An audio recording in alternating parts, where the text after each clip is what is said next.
Let's get right into it. Number 1. Phantom phone vibrations. You're sitting there minding your business when suddenly, buzz, you check your phone. Nothing. Not a single notification. You didn't imagine it. Or maybe you did. Welcome to the modern-day ghost story, phantom phone vibrations. It's like your leg has trust issues and keeps checking if it's still popular. Scientists call this phantom vibration syndrome. And yeah, it's exactly as weird as it sounds. Your brain, after years of being trained like a Pavlovian dog by text messages, starts interpreting random muscle twitches, fabric friction, or maybe just a strong breeze as a buzz. Basically, your nervous system gets bored and plays charades with your sanity. It says, hey, maybe there's a message from someone who loves you. Nope, it was your pocket gently slapping your thigh. Again, in one study, nearly 90% of people said they've felt phantom vibrations. That's almost everyone. We've collectively evolved into jumpy meerkats, all twitching at fake alerts from the imaginary digital void.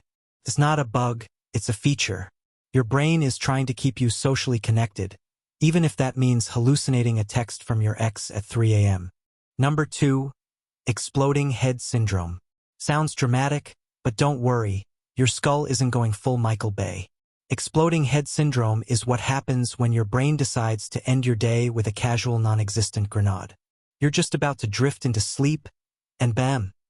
An insanely loud noise jerks you awake. Could be a gunshot, a cymbal crash, a thunderclap from a vengeful sky god. Except, none of it is real. It's just your brain slamming imaginary doors for no reason. No one's 100% sure why this happens, but theories include minor glitches during your transition into sleep, electrical misfires in the auditory cortex, or stress-induced bursts of pure chaos. Basically, your brain trips over itself while trying to shut down, and the result is a non-existent sonic boom straight to your eardrums. It doesn't hurt you, it just scares the absolute sleep out of you. So if you've ever jolted awake thinking someone dropped a piano in your bedroom, congrats. You've experienced your own personal jump scare, courtesy of your overly dramatic nervous system. Number 3. Hypnic Jerks. Ever had that falling dream where you flail awake like someone yanked your soul out of bed? That's a hypnic jerk, also known as the sleep starter, or what your legs do when they want attention one last time before you pass out. You're drifting off. You're cozy. Then suddenly, your entire body does a synchronized backflip, without your permission. Welcome to the world's most unnecessary jump scare. Why does it happen? No one knows exactly, but popular theories blame evolutionary leftover instincts. Basically, your brain might mistake relaxation for falling, as in out of a tree, and it panics. Like, whoa, we're dying. Flail. So yeah, your ancient monkey brain thinks you're dozing in a jungle somewhere and yanks you awake for safety. It's also more common if you're tired, stressed, caffeinated, or all three, so basically, if you're human in 2025. Is it dangerous? Nope. Just embarrassing if you're sleeping next to someone and karate chop them mid-dream. Number 4. Eye floaters. You know those little squiggly things that drift across your vision when you stare at a white wall or the sky too long? Those aren't imaginary. They're inside your eyeball, floating. They're literally microscopic bits of collagen or cellular debris suspended in the gel-like goo that fills your eye. The technical term is vitreous humor, but there's nothing funny about watching tiny ghost worms drift through your vision like they're on vacation. As light enters your eye, it casts shadows from these floaters onto your retina, which your brain interprets as, oh cool, invisible jellyfish. They're more common as you age, but even young people get them. If you're super nearsighted, congrats, you might get the deluxe floaty package. The best part? You can't look directly at them. Try it, they drift away, like shy specters in your ocular haunted house. They're usually harmless, but once in a while, a sudden increase in floaters could mean retinal detachment, aka horror movie time. But most of the time, just normal, slightly disturbing eye goo drama. Number 5. Skin crawling sensation. Ever get that awful something is crawling on me feeling when absolutely nothing is there? Welcome to formication, not to be confused with other similar sounding words. This one comes from the Latin for ants, which tracks because it feels exactly like ants tap dancing on your skin. It's not just in your head. Well, Okay, technically it is. Your brain is misinterpreting nerve signals and going, yup, definitely bugs. You could be stone cold still in a clean room, and your nervous system's like, hey, you're being lightly attacked by imaginary insects. Good luck with that. Common causes: stress, anxiety, lack of sleep, or even withdrawal from certain medications.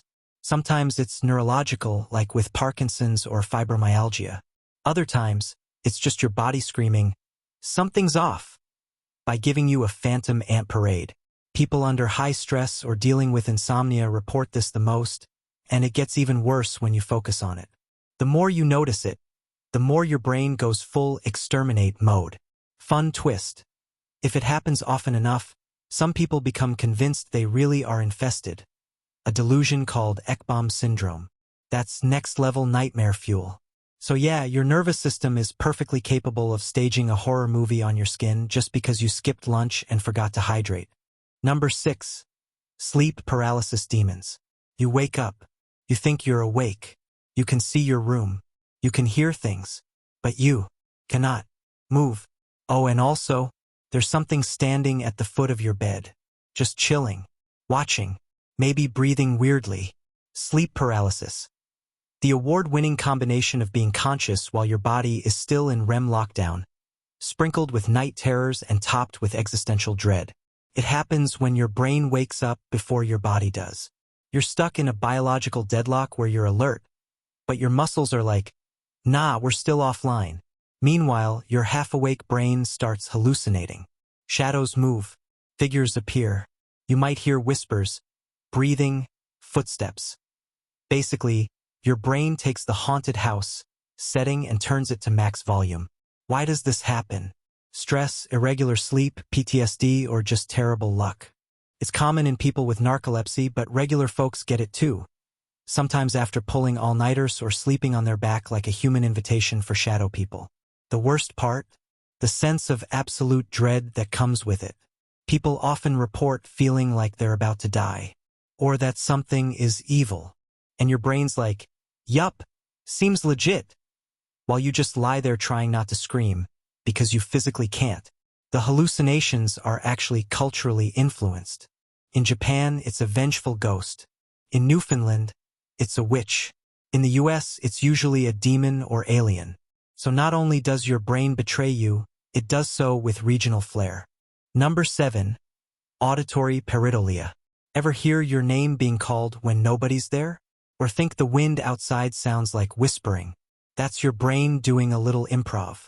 Auditory pareidolia is the sound version of seeing shapes in clouds.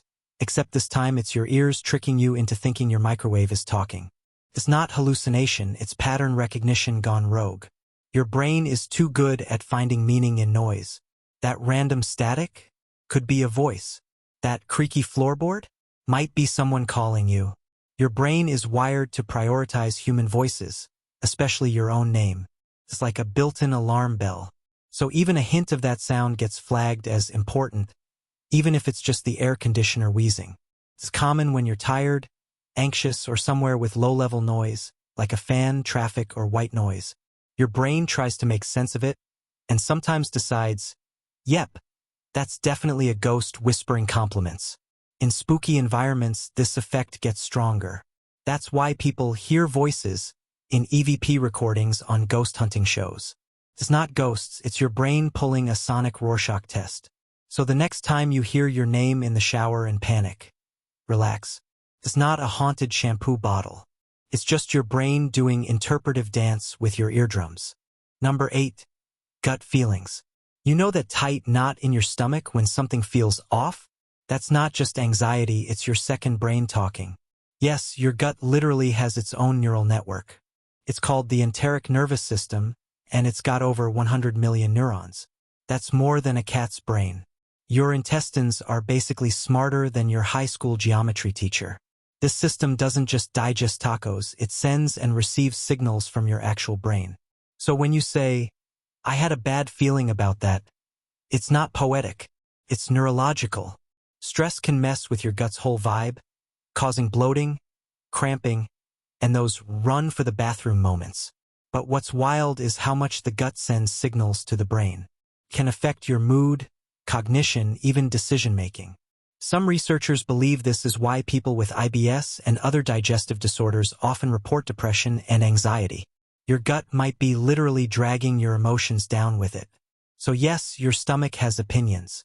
And sometimes it's smarter than your brain, especially when dating. Number 9, microsleeps.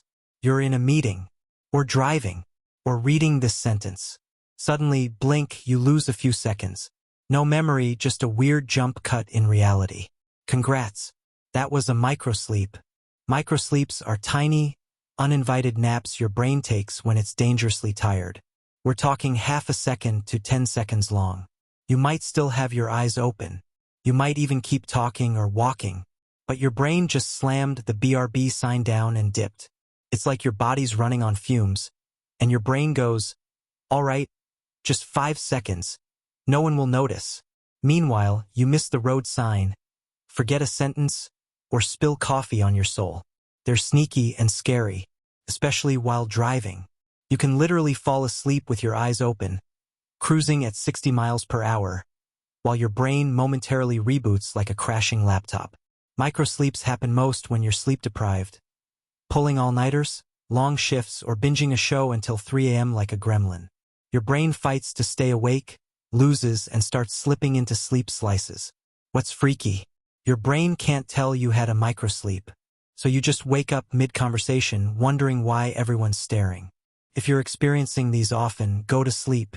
Seriously, before your brain puts you in airplane mode permanently. Number 10, false memories. Remember that time you totally saw your friend at the store and waved, only to find out they were in another country? Or that childhood memory you swear happened, except it didn't? Welcome to the psychological circus of false memories. Your brain is less a recording device and more a drunk, unreliable narrator. It stores events in fragments, and when you remember something it doesn't retrieve, it rebuilds the memory. From scratch, using duct tape, vibes, and whatever context is lying around. Which means every time you recall something, there's a decent chance you're rewriting it slightly. Add a few retellings, some strong emotions, a dream or two, and boom, you've got a full-blown imaginary flashback. This is why eyewitness testimony is often garbage, and why you're convinced your cousin definitely had a pet lizard named Steve when you were kids. Even entire groups of people can share false memories, like the Mandela effect. People remember Nelson Mandela dying in prison in the 1980s. He didn't. They're just misremembering together. It's like group gaslighting, but self-inflicted. Basically, your memory is a scrapbook made by a raccoon with a glue stick. Charming, but not super trustworthy. Number 11. Twitchy muscles that betray you. You're sitting still, doing nothing wrong, and suddenly your eyelid goes twitch, twitch, twitch like it's possessed. Or maybe your arm jumps for no reason. This isn't a glitch in the matrix, it's fasciculations. Tiny muscle twitches caused by overactive nerves firing off like they're bored at a light switch factory. They're harmless. Annoying, but harmless. Caffeine? Makes them worse. Stress? Yep. Lack of sleep? Definitely. So again, being alive in 2025 is a prime breeding ground for spontaneous facial spasms. Your muscles are controlled by nerves, and when those nerves are overworked, dehydrated, or just feeling spicy, they fire mini-signals to contract. The result? A twitch that's barely visible, yet somehow manages to ruin your whole vibe. And let's be honest, the moment you notice it, your brain goes full WebMD. Is it ALS? Am I dying? Spoiler, probably not. It's more like your body's version of buffering. They usually go away on their own, but if they don't, water, magnesium, and sleep are your best friends. Unless it's your eyelid. That one's eternal. That one is cursed. Number 12. Random itching with no cause. There's nothing quite like a sudden itch on your ankle, or your back, or your scalp, and then poof, it's gone. Was there an insect, dry skin, emotional trauma stored in your kneecap? Nobody knows. What we do know is that itching, or pruritus if you're feeling fancy, doesn't always come from outside irritants. Sometimes your body just sends a mystery itch signal because it can. Itching is regulated by both your nervous system and your brain's pain centers. Sometimes they cross wires and fire itch signals for no clear reason. Could be dryness. Could be histamines. Could be your body rolling a dice labeled, annoy the human. What's worse, once you scratch it, more nerves join the party. You trigger more itch signals, which makes you scratch more. It's a feedback loop from the underworld. Fun bonus. Psychogenic itching is a thing. Just thinking about itching, like say, right now, can make your skin start acting up. You're welcome. So when you're sitting still and suddenly feel the need to claw at your neck like a goblin, don't worry. Your brain probably just got bored. Number 13. Your nose runs when you cry. Yes, the glamorous image of a heartfelt movie cry. Tears streaming, eyes puffy, nose pouring like a busted faucet. Why? Why must emotional devastation come with nasal leakage? Turns out your tear ducts have a secret exit plan. Straight into your nose. When you cry, your tear glands go into overdrive, and the excess tears drain through little ducts in the inner corners of your eyes, down into your nasal cavity. From there, your sinuses go, overflow, and dump everything out your nostrils. It's basically plumbing. Sad, salty plumbing. But here's the twist. Emotional crying actually triggers more mucus production. Your parasympathetic nervous system, the part that gets activated when you're crying, tells your nose, this is emotional, make it wetter in here. And your nasal tissue responds by throwing a slime party. So yes, crying doesn't just water your face, it opens the floodgates. Tears, mucus, possibly snot bubbles. And somehow this is how humans evolved to signal distress. Romantic. It's like your body said, oh no, you're sad? Would you like to leak from multiple orifices at once? Number 14. Goosebumps from music. You're listening to a song. It builds.